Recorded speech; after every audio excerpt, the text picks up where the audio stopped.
രാത്രികാലങ്ങളിൽ കാമദേവനെ വിളിച്ചു വരുത്തുന്ന പൂവാണ് മുല്ലപ്പൂ.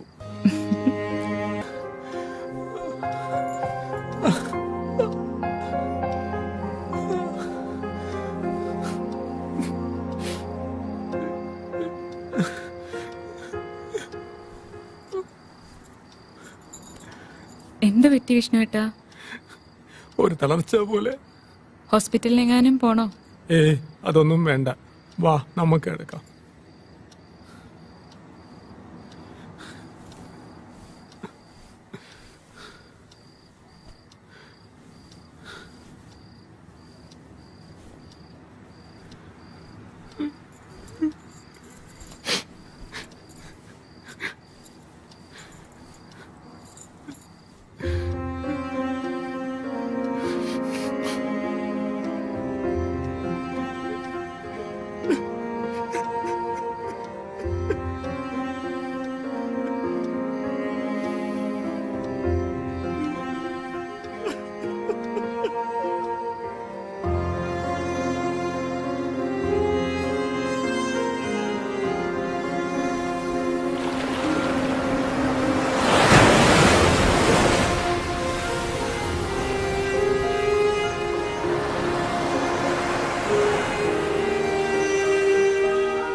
ചായ.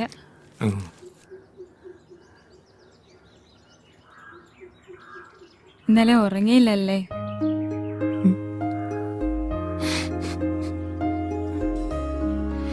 വിഷമിക്കണ്ട കേട്ടോ, ആദ്യം ആയതുകൊണ്ടാകാം.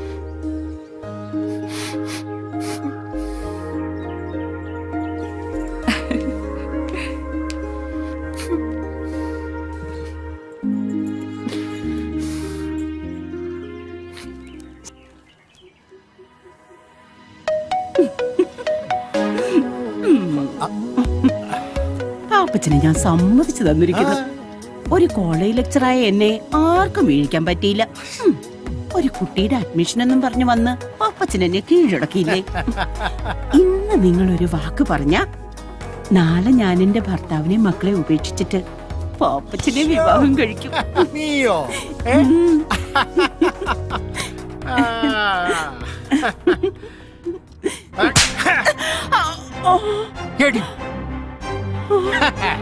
കൊള്ളാം, ഭർത്താവും മക്കളുള്ള നീയുണ്ടല്ലോ, എന്നെ കെട്ടാനും നടക്കണ്ട, കേട്ടടി.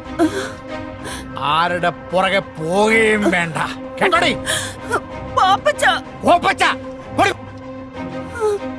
അവളുടെ ഒരു ശൃംഗാരം.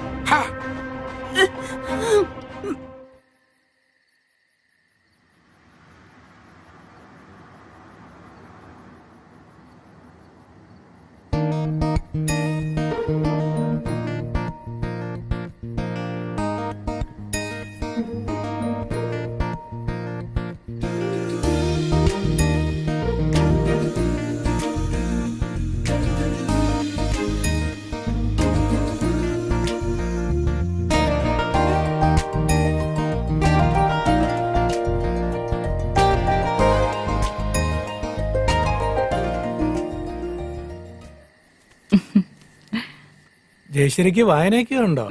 ഇത്തിരി വായനയൊക്കെ ഉണ്ട്. വായിക്കാൻ വല്ലതും ഉണ്ടോ എന്ന് അമ്മാവനോട് ചോദിച്ചപ്പോ MDയുടെ നാലുകെട്ടും ചന്തുമേനന്റെ ഇന്ത്യയിലേക്കാ തന്നത്. അമ്മാവന് വായനയും കുറച്ച് ഗ്രന്ഥശേഖരണവും ഉണ്ട്. ആശാൻ അല്പം ശ്ലോകെഴുത്തും കൂടി ഉണ്ട്. അമ്മാവന് കവിത എഴുത്തുണ്ടോ? പിന്നെ ഉറപ്പായിട്ടുണ്ട്. വല്ലതും പ്രസിദ്ധീകരിച്ചിട്ടുണ്ടോ? എവിടെന്ന്? അങ്ങനെ ഡയറിയിൽ ചുമ്മാ എഴുതിക്കൂട്ടും, അത്ര തന്നെ. ബാക്കി കഥകളൊക്കെ നമുക്ക് നാളെ സംസാരിക്കാം.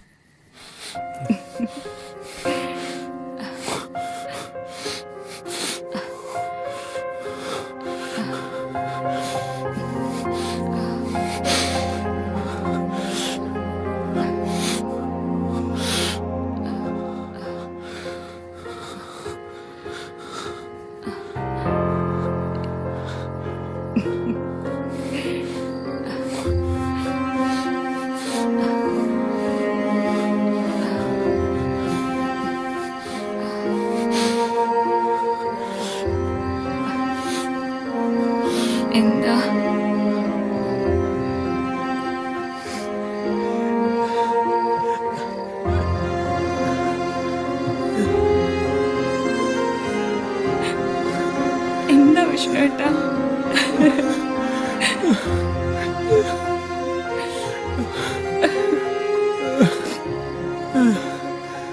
വയ്യ.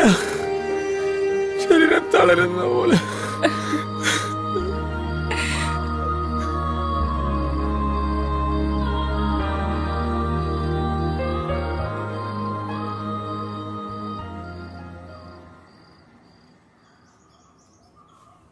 ഞാൻ ഇനി എന്ത് ചെയ്യും?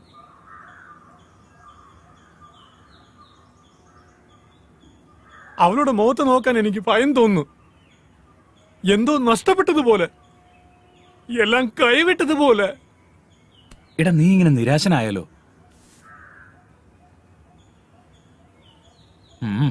പറഞ്ഞത് നോക്കിയാ പരിഹാരമുണ്ട്. നേരോ? എടാ വയാഗ്ര പോലുള്ള ഇംഗ്ലീഷ് മരുന്നുകൾ കഴിച്ചാൽ സൈഡ് എഫക്റ്റ് ഉണ്ടാവും. അതുകൊണ്ട് നമുക്ക് ആയുർവേദം കഴിച്ചാലോ? അതാവുമ്പോ സൈഡ് എഫക്റ്റ് ഇല്ലല്ലോ. അതിന് പറ്റിയൊരു വൈദ്യനുണ്ട്, ഒന്ന് ട്രൈ ചെയ്തല്ലോ. അയാൾ എവിടെയുണ്ട്? അത് കോട്ടയത്തിനടുത്ത് ചൂട്ടുവേലി എന്നൊരു ഗ്രാമത്തിൽ. ചൂട്ടുവേലിയോ? എടാ അവിടെയാണ് പഴയ സിനിമാ നടൻ ജോസ് പ്രകാശ് ജനിച്ചു വളർന്നത്. ആ വൈദ്യന്റെ പേര് P.A. ശാന്താമണി. ഈ കാര്യത്തിലൊക്കെ പുള്ളി ബെസ്റ്റാ. എങ്കിൽ നമുക്ക് ഇപ്പൊ തന്നെ അങ്ങോട്ട് പോ. എന്നാ പോ.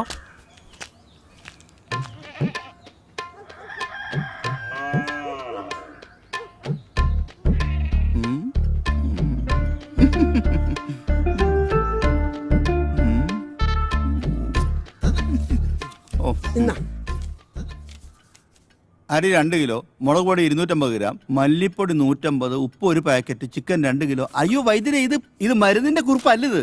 അതെനിക്കറിയാന്നേ. ഇത് പിടിച്ചേ നീ. ഉം, എടാ കൊച്ചേ, ഉം. നാരായണന്റെ കടയിൽ നിന്ന് ഇന്ന് വൈകുന്നേരം മേടിക്കുന്ന സാധനങ്ങളുടെ ലിസ്റ്റാടാ അത്. ഓ ഒരു കടയാ. അതിന് കാശ് തന്നില്ലല്ലോ.